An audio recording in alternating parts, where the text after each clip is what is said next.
did this demo in class. It felt like everybody was doing okay. If you have questions or you want to do this with me, please let me know. I'm going to run through it again for you in this video. Live corner widget is just a way to change the rounded corners on something. In this case, all the corners are changing because all of these corners are selected.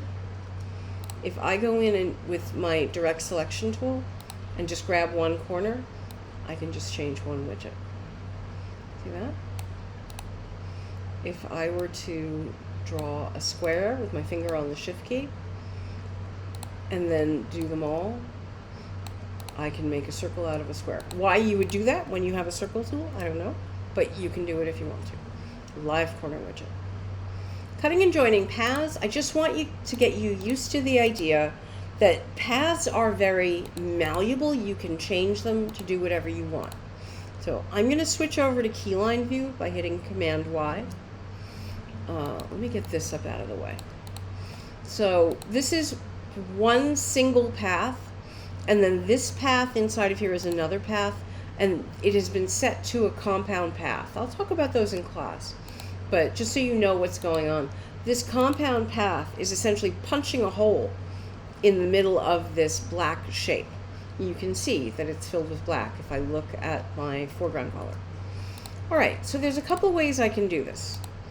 I can come in to my pen tool and do delete anchor point. If your delete anchor point tool isn't here under your pen tool, then it's been stashed here at the bottom. This is where all the extra tools, some of the tools that aren't used quite as often, go to hide. They're down here at the bottom with these 3 points. But for now, mine is up here, so I'm going to grab it, and every time I click on an anchor point with that tool, they disappear. And then there's the add anchor point tool if I wanted to create more anchor points. And so you can see I've taken away that chopstick entirely. Now, someone in class asked me about the scissor tool. Gotta tell you honestly, it's not something I use. Usually what I do if I want to get rid of a section is if let's say I wanted to open up a section here, I'd add a point here, and then I go in with my direct selection tool. I just click on the part of the path I wanted to get rid of, and I would delete it. And then if I wanted to, I could take the pen tool and create a new path. Whoop, I didn't hit it. Dead solid, perfect. Hang on. There it is. So that and that. Okay? Just want to get you used to editing your paths after you draw them.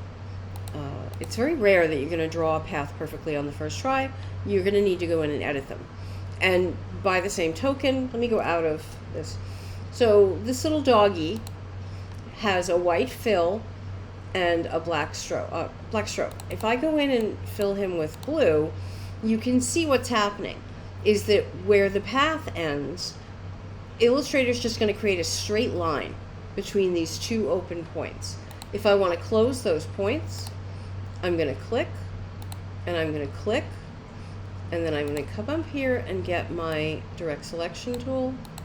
Now, see what's happening here? I've turned this into a straight by accident, and I want it to be a curve. There's another tool we can use, and it's this one. This anchor point tool will allow me to go in and fix that curve. All right, and so I can finish that. Again, practice, practice, practice. Let's just do clipping masks. We'll put a pin in the shape builder tool, but let's do clipping masks in the Pathfinder. So a clipping mask is simply a closed path that sits on top of other objects. It can be a group of objects. In this case, it's a group of leaves. So I'm going to take this circle. It's just a path. It's just a circle. And I'm going to grab everything. The clipping mask has to be on top. And you'll notice that it's black right now. I'm going to go to Object, Clipping Mask, Make. And now everything is tucked in. Now if I go into keyline mode, the leaves are still there, but they're tucked inside this shape. A couple of things to note. The shape that we created now no longer has a fill, right? It's black, but when we made it into the clipping mask, that black fill went away. So let me just do something real quick. Notice if I use the direct selection tool, I can go inside the mask, right? And click on things and move them around. And if I click on the leaves with my direct selection tool, I can even edit them as they're inside the mask. But if I want this to have a colored background, see this up here? If I wanted these leaves to be sitting on a black background, what I would need to do is create that background. Now, there's a couple different ways to do it, but here's how I'll do it. I'll send it to the back, so it's behind. I'll grab the mask, go back to Object, and release it. So now we're back to where we were. I'll grab everything this time, not you, including that black background, and see, there I go.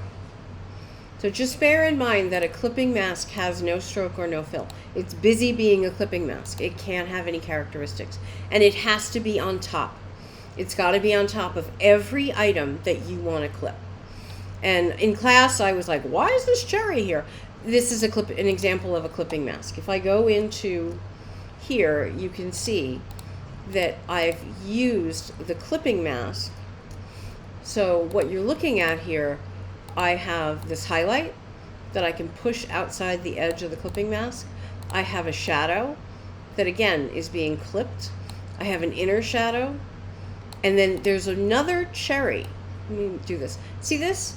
There's a red cherry on the bottom. And then I made a copy of that red cherry, and I did paste in front, and it pasted it exactly in front of the red cherry on the back.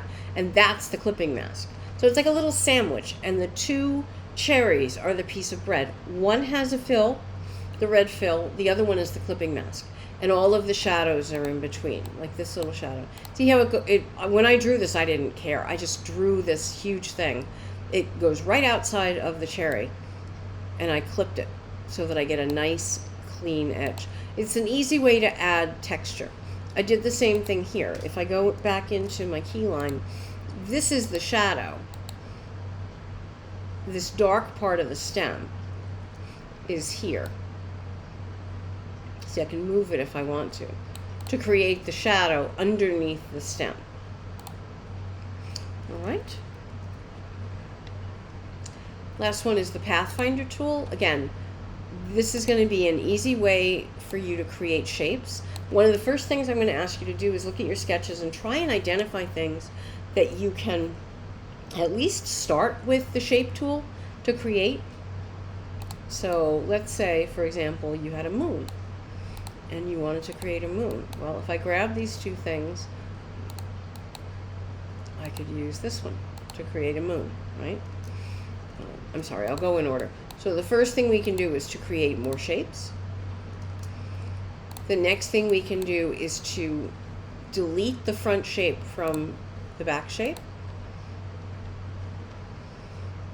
The next thing we can do is to create the intersection, and then the exclude is basically the opposite. And there are a bunch more down here. I don't use them very often, but if you'd like to play around with them, I absolutely encourage you to figure out what every single tool will get you. All right, and then this is the shape builder tool, and if you're doing something like a basket weave or a Celtic knot, I'll do it really quick so that you can see it. Here's what it looks like. It's two little circles with an arrow. So if the first thing I'm going to do is grab what I want, and then I'm going to go in with the shape builder tool. Let's say I wanted, there. I'm going to select the things that I want. So I want this one to go over, and I want this one to go under. I want this one to go, whoops, no. I want this one to go over, so I'm just clicking and selecting. And I want this one to go under. And so it's essentially doing what the Pathfinder tool does, but in this very, very specific way.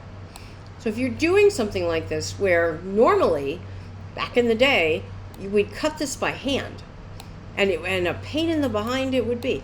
But with the shape builder tool, you can kind of do this basket weave over under and not have to spend a minute cutting out the paths. All right, if you want to play around with that, again, it's not something I use a lot in my daily work. But if you were doing something like vines or plants or a basket weave or a Celtic knot, this would be the tool of choice. All right, email me or Slack me with questions.